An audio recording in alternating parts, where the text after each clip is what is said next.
And now to the Middle East, where France has called on Israel to withdraw its forces from the Golan demilitarized zone and respect Syria's sovereignty and territorial integrity.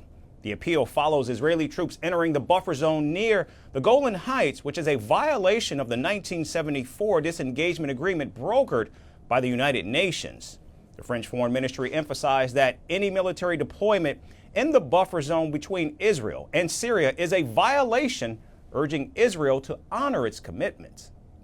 As stated by the UN, any military deployment in the buffer zone between Israel and Syria is a violation of the 1974 disengagement agreement, which must be respected by its signatories, Israel and Syria. France reiterates its full support for the UN Disengagement Observer Force in the Golan, whose security must be maintained. France calls on Israel to withdraw from this area and to respect Syria's sovereignty and territorial integrity. Now, alongside France, the United Nations has also echoed these concerns, warning both Israel and Syria against breaching the terms of the accord.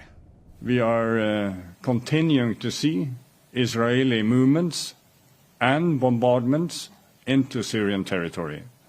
This needs to stop. This is extremely important. Let me then just give what I would call three key messages. We need to continue to stress the protection of civilians. This means that there needs to be what I call orderly arrangements. But it also means, and this of course, I don't need to repeat it, but it's extremely important, it needs to be inclusive arrangements. That is ensuring the representation of the broadest possible spectrum of the Syrian society and the Syrian parties. The situation escalated after Prime Minister Benjamin Netanyahu confirmed that Israeli defense forces entered the buffer zone to address potential security threats arising from Syria's growing instability, as rebel groups seized Damascus, forcing Syria's former President Bashar al-Assad to flee to Moscow.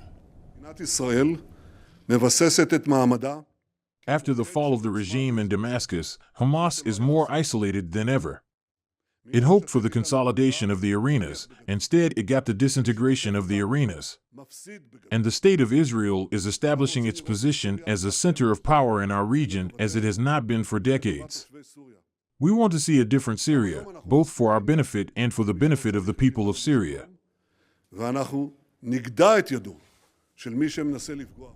Now, in addition to the ground deployment, Israel has also carried out hundreds of airstrikes targeting Syrian military installations, chemical weapons stockpiles, and missile sites. However, these actions have left the international community divided. While Russia and Saudi Arabia have criticized the Israeli operations, the United States has offered its support.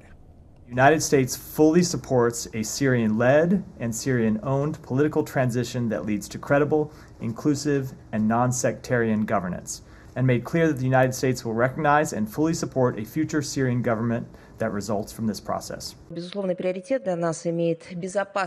actions of the Israeli armed forces, which have occupied the buffer zone in the Golan area and a number of adjacent areas, obviously violate the terms of the Syrian-Israeli agreement on the separation of forces from 1974.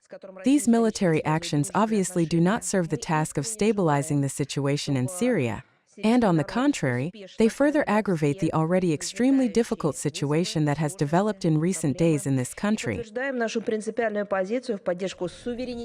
Now, as the region teeters on the edge of further conflict, the question remains just how far is Israel willing to go to secure its borders, and how the world will respond to the growing instability in the Middle East.